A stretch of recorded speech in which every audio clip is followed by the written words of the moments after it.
مضبوطی کے ساتھ تھامنا ہے۔ اللہ رب العزت نے سورہ آل عمران آیت نمبر 103 میں ارشاد فرمایا وَاعْتَصِمُوا بِحَبْلِ اللَّهِ جَمِيعًا وَلَا تَفَرَّقُوا، اور تم سب اللہ کی رسی کو مضبوطی سے تھام لو اور گروہ بندی میں نہ بٹو، فرقوں میں نہ بٹو، تقسیم کاری میں نہ پڑو۔ نبی محترم صلی اللہ علیہ وسلم آپ کا جو زمانہ بعثت ہے، مکے والے اگر اعتقادی اعتبار سے دیکھیں تو وہ ایک طبقہ تو وہ تھا کہ جو دین ابراہیمی پر تھے اور موحد تھے،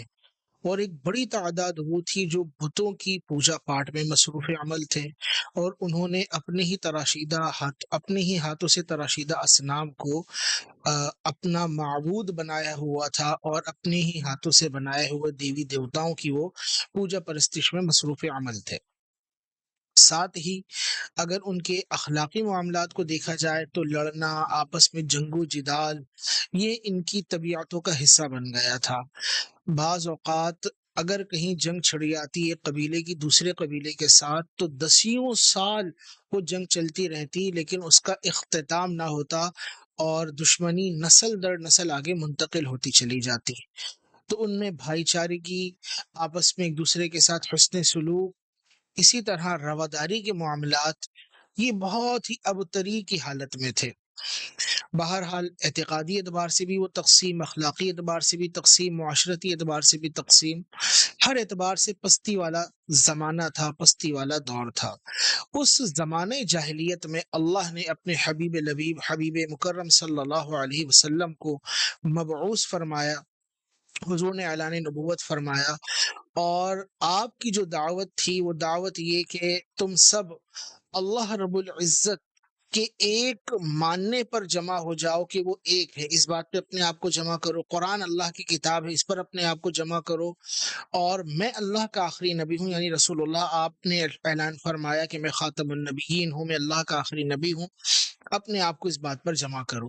ابتداً تو جو نہ ماننے والے تھے انہوں نے آپ کی اس دعوت کو رد کر دیا، لیکن بعد میں پھر تدریجاً اس دعوت کو قبول کرنے والے افراد کی تعداد بڑھتی چلی گئی۔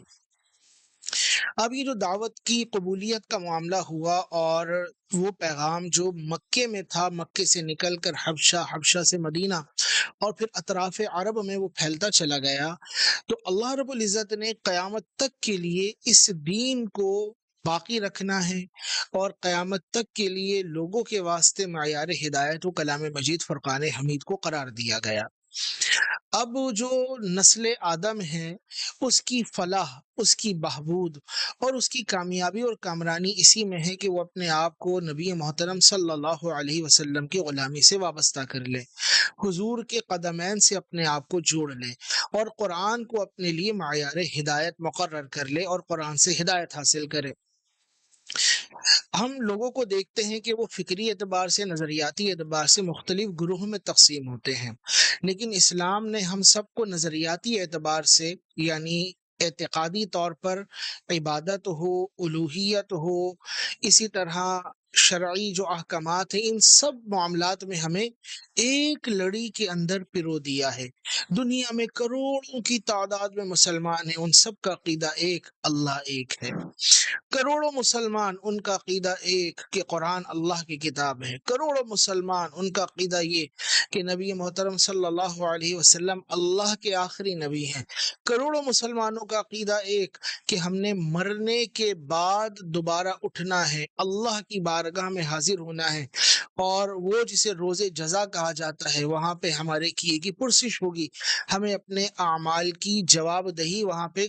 ہم سے ہمارے اعمال کا پوچھا جائے گا، اور جواب دہی کا ہمارا معاملہ ہوگا۔ تو ہر مسلمان ان بنیادی نظریات کو تھاما ہوا ہے، اس پر کاربند ہے، کار فرما ہے۔ پھر اگر عمل کے اعتبار سے دیکھیں تو نماز، روزہ، حج، زکوٰۃ، جنہیں بنیادی ارکان اسلام کہا جاتا ہے، تو تمام مسلمان ان ارکان پر جمع ہیں۔ پھر اس کے بعد بعض وہ چیزیں ہیں کہ جو ہماری معاشرت سے تعلق رکھتی ہیں، فروعی مسائل ہیں۔ تو فروعی مسائل کے اندر بعض اوقات اختلاف اور نظریاتی طور پر تفریق ہو سکتی ہے، اور اگر فروعی مسائل ہوں یا فقہی مسائل ہوں، اور فقہی مسائل کے اندر اگر آراء مختلف ہوں، تو یہ چیز مذمت کا باعث نہیں ہے، عار کا باعث نہیں ہے، بلکہ ابتداً یہاں پہ سمجھ لینا چاہیے کہ جو فقہی اختلاف ہوا کرتا ہے کسی بھی مسئلے کے اندر، کہ ایک عالم دین یا ایک مفتی اسلام کی رائے یہ ہے اور دوسرا مفتی اسلام وہ مسئلہ کہ جو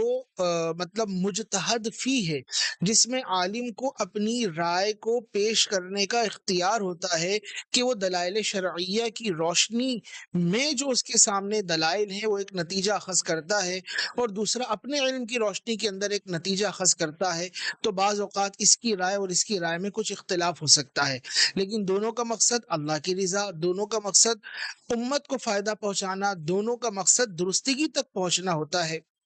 یہ ضرور ہوا کرتا ہے کہ ایک کی رائے جو ہے وہ بہتری کے زیادہ قریب ہوتی ہے، اور بعض اوقات ایک کی رائے بہتری سے دور ہوا کرتی ہے۔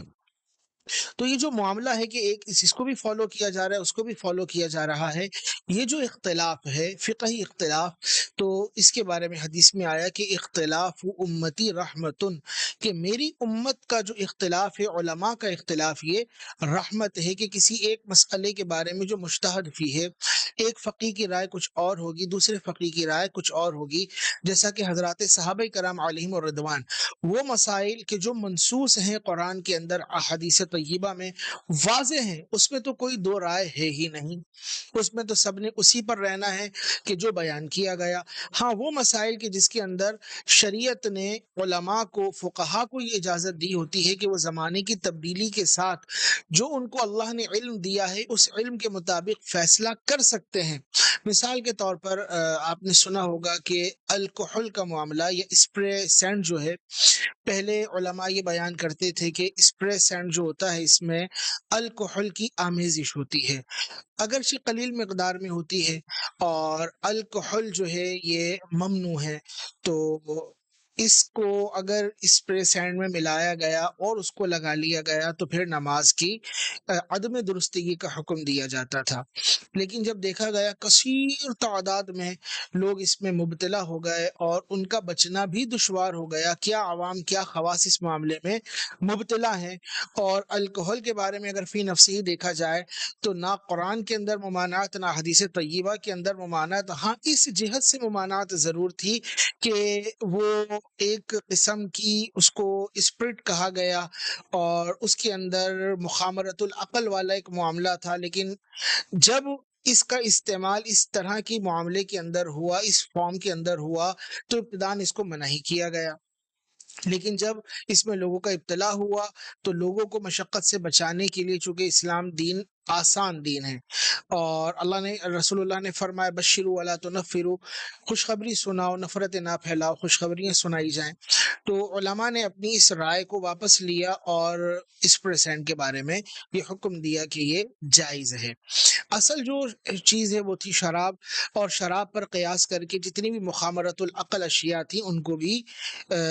نشے کے زمرے کے اندر شمار کرتے ہوئے ان کو منع کیا گیا، اور بعض علماء نے کہا کہ حد نشہ سے کم اگر وہ معاملہ ہے اور وہ اس طرح کی ضروری استعمالی اشیاء کے اندر شامل ہے تو اس کے اندر رعایت ملنی چاہیے۔ ایک طبقہ وہ تھا، انہوں نے کہا نہیں، اگرچہ یہ قیاساً اس کو ہم نے نشہ شمار کیا اور بالکل اس کی طرح بعینی اس کا حکم نہیں، لیکن اس کی قلیل مقدار کو اب بھی ہم ممنوع ہی قرار دیں گے، تو بعض نے اس کی سختی کو برقرار رکھا، تو یہ ان کا اختلاف ہے، لیکن دونوں ہی درستگی کے قریب جانا چاہتے ہیں، دونوں ہی اللہ کی رضا کو حاصل کرنا چاہتے ہیں، نیتوں کے اندر فساد نہیں ہوتا۔ تو یہ جو اس طرح کا معاملہ ہے، اب کچھ لوگ وہ ہیں کہ جو چاہتے ہیں کہ بھائی یہ جو گروہ علماء ہیں وہ اس پریسینٹ کو اچھا نہیں سمجھتے، ان کی رائے پر عمل کر رہے ہیں، اور ایک بہت بڑا طبقہ ہے جو اس طرح کے علماء کے پیچھے کھڑا ہے کہ جو اس پریسینٹ کو جائز سمجھتے ہیں، اب تو وہ ان کی رائے کے پیچھے کھڑا ہوا ہے۔ تو یہ جو ہے اس کو اختلاف، وہ اختلاف جو فساد کا باعث ہے نہیں کہا جائے گا، بلکہ اختلاف رحمت کا باعث ہے کہ یہاں مشقت تھی تو انہیں یہاں پر آسانی حاصل ہو گئی۔ اللہ جو قرآن میں فرما رہا ہے کہ وَاعْتَصِمُوا بِحَبْلِ اللَّهِ جَمِيعًا، اللہ کی رسی کو مضبوطی سے تھامو اور فرقوں کے اندر نہ پڑو، تفریق کے اندر نہ پڑو، آپس میں بٹ نہ جاؤ، یہ بنیادی طور پر اعتقادی اعتبار سے ہے۔ اللہ کے نبی صلی اللہ علیہ وسلم نے فرمایا، ترمذی اور دیگر کتب حدیث میں اس حدیث کو نقل کیا گیا کہ بنی اسرائیل میں 72 فرقے تھے۔ حضور نے فرمایا میری امت میں 73 فرقے ہوں گے، جن میں سے ایک ناجی نجات پانے والا ہوگا، باقی سب ناری جہنم میں جانے والے ہوں گے، او کما قال علیہ السلام۔ صحابہ نے پوچھا یا رسول اللہ جنت میں جانے والا کون ہوگا؟ فرمایا وہ جو میرے اور میرے اصحاب کے طریقے پر ہوگا۔ تو ہم مسلمان جو ہیں اپنے آپ کو اہل السنہ والجماعت کہتے ہیں۔ اس کا مطلب یہ ہوتا ہے، اہل السنہ کا مطلب کہ ہم قرآن و حدیث کو ماننے والے، فالو کرنے والے، اور والجماعت جب بولتے ہیں تو صحابہ، اہل بیت، تابعین، تبع تابعین، ان کے طریقے کو بھی فالو کرنے والے، یعنی قرآن، حدیث، صحابہ، تابعین، تبع تابعین، اور بالخصوص اصحاب کے ساتھ اہل بیت، ان سب کے طریقے پر عمل کرنے والے، اور انہوں نے جو علم کو منتقل فرمایا اس سے فیض لینے والے ہیں۔ اب یہ جو جماعت ہے، بڑی جماعت جسے اہل السنہ والجماعت کہا جاتا ہے، ہر دور میں ایسا ہوتا رہا کہ اس جماعت سے کچھ نہ کچھ افراد یا کوئی فرد وہ جدا ہوا، اپنا اس نے ایک الگ نظریہ قائم کیا، اور اس نظریے کو قائم کر لینے کے بعد اس کے گرد کچھ لوگ جمع ہو گئے، اور پھر وہ اس کا پرچار کرنے لگے، اور ان کی جماعت بڑی ہو گئی۔ جو بھی الگ ہوگا وہ اہل سنت والجماعت سے ہی الگ ہوگا، یعنی جو بنیادی اسلامی عقائد ہے اس سے ہی اپنے آپ کو جدا کرے گا، اور وہ ایک فرقہ کہلائے گا۔ بنی اسرائیل، یعنی بنی اسرائیل سے آپ مراد یہودی لیجئے اور عیسائی لیجئے، ان کے درمیان فرقے موجود تھے، اور آج بھی عیسائیوں کے اندر فرقے موجود ہیں، یہودیوں کے اندر فرقے موجود ہیں۔ تو رسول اللہ کی تعلیم یہ ہے کہ مسلمان فرقوں کے اندر نہ بڑھ جائیں، بلکہ انہوں نے جماعت کے ساتھ رہنا ہے، اور عظیم جو جماعت ہے مسلمانوں کی اور درست عقائد والوں کی، اس جماعت کے اندر اپنے آپ کو شامل کر کے رکھنا ہے۔ اب یہ الگ جو فرقہ ہوا کرتا ہے یا گروہ بنا کرتا ہے، اس کی بنیادی وجہ کیا ہوتی ہے؟ تو اس کی وجہ یہ کہ یہ بنیاد بناتے ہیں عقل کو، اپنے عقل کے گھوڑے دوڑایا کرتے ہیں، اور احکامات شرع کو اپنی عقل کے تابع لا کر پھر وہ فیصلہ کرتے ہیں۔ تو یاد رکھیے، ہماری عقل وہ اسلام کے تابع ہے، اسلام کو ہم نے عقل کے تابع نہیں کرنا ہے۔ مثال کے طور پر کوئی شخص یہ کہے کہ بھائی وضو جو ہے یہ اچھی چیز ہے اور عبادت ہے، عبادت کے لیے ذریعہ بنتا ہے، لیکن کوئی کہے کہ بھائی آپ وضو کو عبادت کہہ رہے ہیں، ثواب کا کام کہہ رہے ہیں، اس میں تو پانی ضائع ہو جاتا ہے۔ اور آج آپ دیکھیے دنیا کے اندر کتنا بڑا مسئلہ ہے پیاس کا، کتنی بڑی زمین دنیا کے اندر، اتنا زمین کا حصہ ہے کہ جو بنجر پڑا ہوا ہے، اور مستقبل میں ہونے والی جنگوں کے پیچھے جو عوامل کار فرما ہوں گے، ان میں سے ایک شے وہ پانی کی قلت اور پانی کی تنگی ہوگی۔ ورلڈ وارز ہوں گی اس بنیاد پر کہ پانی کا موجود ہونا یہ دنیا کے اندر نایاب اور کمیاب ترین ہو جائے گا۔ تو لوگ اس پانی کی قلت کی وجہ سے غذائی قلت کی وجہ سے بھوک، اور پھر اس بھوک کی وجہ سے بالآخر تنگ آمد، بجنگ آمد کی طرف آ جائیں گے۔ تو یہ جو معاملہ ہے وہ اب یہ کہے گے، اس لیے آپ وضو کرتے ہیں، وضو کے اندر پانی استعمال کرتے ہیں، اور وہ پانی ضائع ہو جاتا ہے۔ 5 ٹائم کروڑوں مسلمان وضو کر رہے ہیں اور پانی کو ضائع کر رہے ہیں، اور وہ ندی نالوں کے اندر جا رہے ہیں۔ اگر اس پانی کو بچا لیا جائے، اسٹاک کر لیا جائے، تو مستقبل میں آنے والے لوگوں کی پیاس کو بجھایا جا سکتا ہے۔ لہٰذا وہ کہے کہ بھائی وضو کو بند کر دینا چاہیے۔ اب اللہ رب العزت وہ ہمیں قرآن میں حکم دے رہا ہے، یا ایھا الذین آمنوا اذا قمتم الی الصلاۃ فاغسلوا وجوہکم، اور الی آخرہ، یعنی آخر آیت تک کہ چہرہ دو، دونوں ہاتھوں کو دھو، کونیوں سمیت مسح کرو۔ وہ کہہ رہے کہ نہیں بھائی پانی ضائع ہو رہا ہے۔ بھائی جس رب نے اس پانی کو پیدا کیا ہے وہی پانی کے استعمال کرنے کا حکم دے رہا ہے۔ آپ کو کس نے ٹھیکہ دے دیا کہ آپ پوری دنیا والوں کا غم اپنے سینے کے اندر پیدا کر کے کہیں کہ وضو کو بند کر دیں؟ اچھا اگر آپ کو اتنا ہی درد ہے تو پہلے یہ بتائیں کہ آپ جو کھانا کھا رہے ہیں، دنیا کے اندر غذائی قلت بھی تو پیدا ہوگی۔ جب غذائی قلت پیدا ہوگی تو آپ جو کھانا کھا رہے ہیں، آپ اس کھانا کھانے کو ترک کیوں نہیں کر دیتے؟ روزانہ آپ 2، 4، 10 نمک کی چٹکیوں پہ گزارا کر لیا کریں، اور آنے والے لوگوں کے لیے آپ غذا کو باقی رکھیں۔ آپ تو وضو کو بند کروا رہے ہیں نا، میں آپ کو یہ سمجھانے کی کوشش کر رہا ہوں کہ بڑی جماعت سے کس طرح ایک گروہ الگ ہوتا ہے، یا کوئی فرد الگ ہوتا ہے اور پھر وہ ایک گروہ بنا لیتا ہے۔ تو وضو کر رہے ہیں مسلمان، اب کوئی کہے کہ بھائی نہیں وضو نہیں ہونا چاہیے، اور پھر وہ لاجک پیش کرے تو اس کو کہا جائے گا تو پھر آپ کھانا بھی بند کرو۔ پھر اس سے کہا جائے گا کہ دنیا کے اندر ویسے اتنی پولوشن موجود ہے، دنیا کے اندر منفی گیسز موجود ہیں، لوگوں کے لیے صاف آکسیجن اور لوگوں کے لیے صاف فضا، ہوا، ماحول یہ کمیاب ہوتا چلا جا رہا ہے۔ اور حضرت آپ جو ہیں